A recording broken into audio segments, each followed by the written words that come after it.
Hello and welcome, viewers. Thank you for joining us on Sanctify Soul YouTube channel. Please subscribe, like, share, and follow. We are excited to have you here and hope you enjoy this holiness message. Sit back, relax, and prepare to be sanctified with the words of God. My name is Aston Adam Mbaya of Congo, and this is my testimony. I decided to stand here and deliver the message the Lord had put in my heart. If you love me, I want to ask you to carry your cross and join me in the suffering for the Lord. Some people wrote to me, "How come a servant of God like you is poisoned?" But the truth is, evil falls on the righteous, and the Lord always delivers them. If you love God, you will go through tests and trials. We must keep trust in the Lord. I cannot hate those who poisoned me and my wife on our wedding day. I have the obligation of loving them, for love surpassed all things. I could not die of that poisoning because I have not finished the 351 chambers of hell, and I cannot die, and the devil cannot kill me until my mission is completed. I was overwhelmed by this poison, but the Lord told me, "You will continue this race. This is not the time for you to go." Today, I will continue from where I left. I will talk about the chambers of those who don't keep their pledge. Numbers 30 verse 2. When a man voweth a vow unto the Lord, or sweareth an oath to bind his soul with a bond, he shall not break his word. He shall do according to all that proceedeth out of his mouth. Life is made of principles that men are supposed to keep, and men are supposed to be held accountable before their own word. After visiting the chambers of hell, where I saw people that bleached their skin, then the Lord took me back home. I was crying because of the things that I have seen. The following day, the Lord came and transported me again to the chamber of hell. Every journey to the underworld was continuity from where we had left. The Lord spent the time to explain to me about the architecture of hell and the pain of dead souls that populate this place. These souls were begging God for mercy and asking the Lord to deliver them. Yet the Lord kept saying, "Too late, the judgment has fallen." We left that chambers of people that bleached their skin, and we were moving in a dark and tiny tunnel. Intense darkness was coming from the place where we were heading. I was hearing cries of lost souls coming from this volcanic region, where I saw the rain of fire ravaging and watering souls with more pain. As we moved close to this place, we met a crowd of demons. They were mobilized for an expedition. They were moving in the very direction we were heading to. They have all the instruments of torture that they use in this place. We finally arrived before a crossroad where there were 4 tunnels leading to 4 chambers of hell. There was hot mud in these directions. We took the left direction up to the end of the tunnel, where I saw a prison gate. There were numbers written on it. There was an inscription that said, "The chambers of those who did not keep their commitment and pledge." It was scary, and I said, even these things lead to hell. The gate was really using words such as wickedness. The Lord said, "The time of settling account has come. Tell my people to arrange their ways. Whatever people do on the earth, they will give account to the Creator." My dear brother, you want to enjoy this life. You must know that death is calling, and one day we shall face the judgment of the Lord. Then we finally got in this chamber of hell. The Lord said, "Over here you shall see great torment that you have never seen." My brother, whatever I saw here was unbearable, for the punishment was beyond human reasoning. I cannot find the appropriate vocabulary to express the pain that I saw in this place, for it was beyond human reason. I saw fire coming from all directions. The fire was rising and producing lightning. Brightening hail was falling. It was a painful horror to behold. Damned souls were crying bitterly. The Lord said, "All these people that you have seen have committed diverse sins." And he showed me the list on the board. The first sin was those who don't keep their commitment. Then those who abused the trust given to them. Those who did not respect their words, for they did not keep what they said. Those who did not respect the deadline of their commitment. Those who have given up on assuming their responsibility, they failed to do that task. All these things were written on a rock that was burning. After reading the list, we turned around to observe the landscape. I saw numerous souls and men in the flame, and they were chained over their bodies. These people that have lived on the earth, like you and me, some were seated on the ground, others were in pits of fire. They were covered by fire, and they screamed intensely, and there was no way to breathe in this fire. They were begging for God's mercy, and the sound of their voices was disturbing, for they were piercing to my ears. The torment was terrible. I saw a man in torment with a chain on his neck. Big demons had pierced his tongue, and they have introduced a chain in his tongue, and they were pulling him all over the place. His torment was unbearable, and I saw hail falling on him. All these souls were tormented by demons. This was the worst torment I have ever seen in hell. They were begging the Lord. This man said to the Lord, "My torment is unbearable." The man kept saying, "Lord, my torment is unbearable." The Lord looked at him with mercy and empathy and told him, "You have abused the trust that was given to you. You had people who trusted you." He told the Lord, "But I did that behind their backs, and they knew nothing." The Lord said to him, "I am the one who weighs the ways of men." Then the Lord looked at me and said, "You see this young man? His brother had no one to take care of his place, for he always go to work, and he called him to come and look after his place. But he took that opportunity to call his friends and girlfriends to have sex in the bed of his brother. He committed all kinds of debauchery. When his brother caught him in the act with his girlfriends, he rebuked him with anger. This man humbled himself and apologized, promising not to do it again.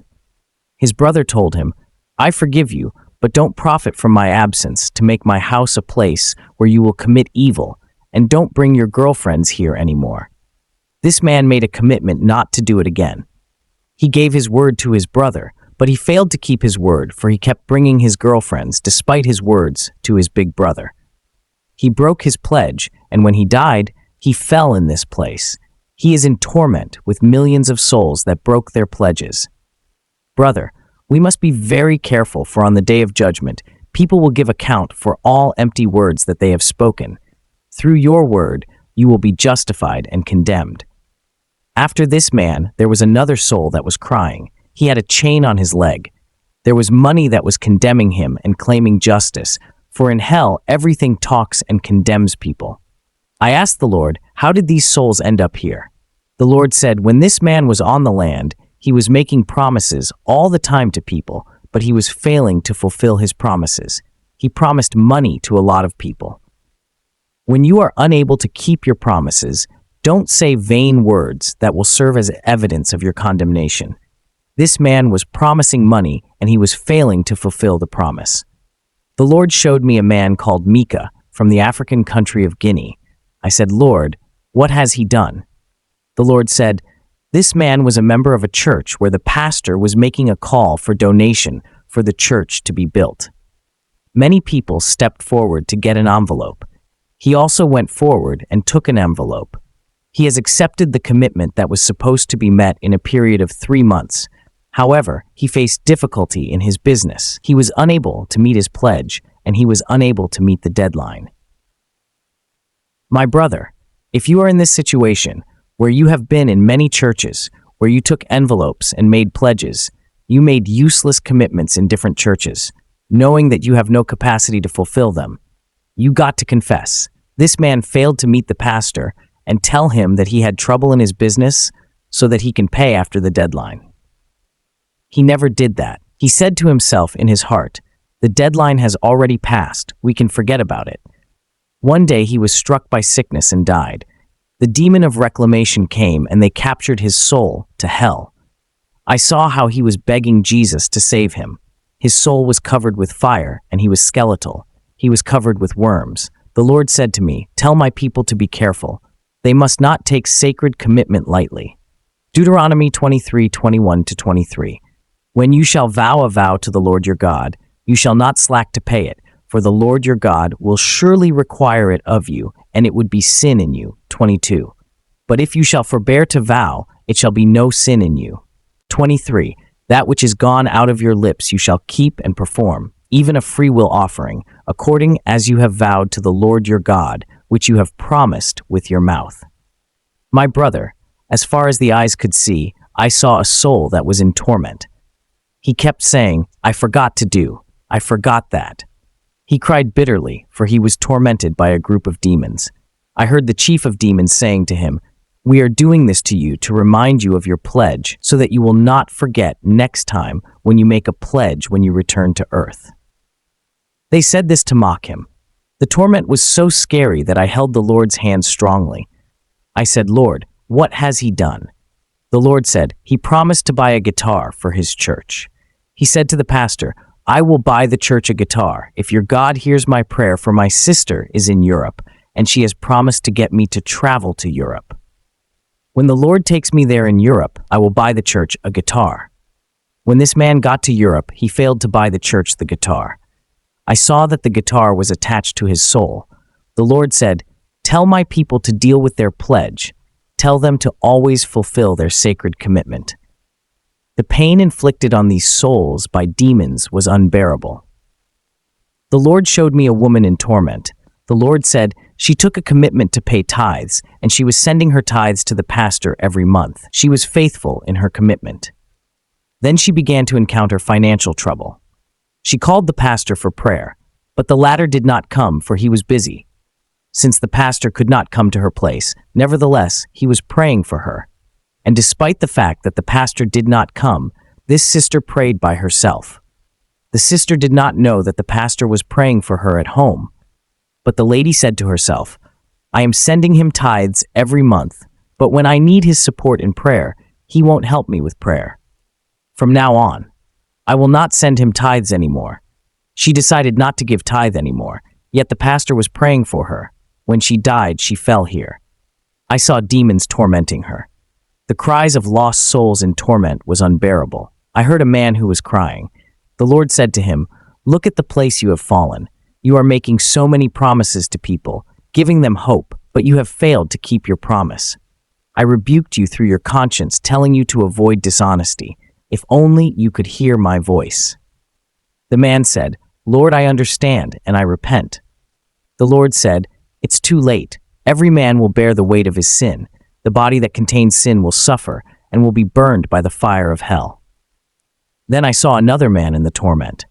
The Lord said, one day his friend came to visit him, for he needed money. Then he promised to give his friend $600. When the money was available, he informed his wife that he was about to lend his friend $600. As soon as his wife learned that news, she opposed him, and he preferred to listen to his wife despite the pledge he made to his friend, yet his friend was in need. I tried to tell him to keep his promise to his friend, but he ignored my voice. When he died, he came here in this place of humiliation, for he humiliated his friend. I could see millions of souls in that pit in this place. It was then I saw demons of hell that were dressed like doctors, nurses, mechanics. They were dressed like workers and employees of companies. They transported countless souls of men, and they made them sit on burning stones that were burning them. A man was made to sit on a rock that had a hole, and his feet were buried in the fire, and lava was consuming him. He was consumed in fire. I heard these demons saying to these souls, "Today, you will suffer for everything that you have stolen in your workplace." I heard a soul saying to the demon, "Please take this wheel lock and give it back to my employer." The demon replied, "Since you hurt your employer, we will hurt you here." The Lord said, "This is what this man has done in his workplace. He was working and was paid an $800 salary. Then one day he stole a wheel lock of the company and took it home. Since this object belonged to the company, he was not supposed to take it home without authorization. He was an employee who was supposed to behave according to the contract that is between the company and the employees. He was taking home things that belonged to the company. I saw that the wheel lock that he took home was attached to him. He told these demons, "I acknowledge what I've done, but take this wheel lock and give it back to its owner." This man was taking things from the workplace to his home, though he was well paid, and he has lost his soul forever because of a wheel lock that costs nothing in comparison to his salary. Please like, share, and subscribe to my YouTube channel for more videos.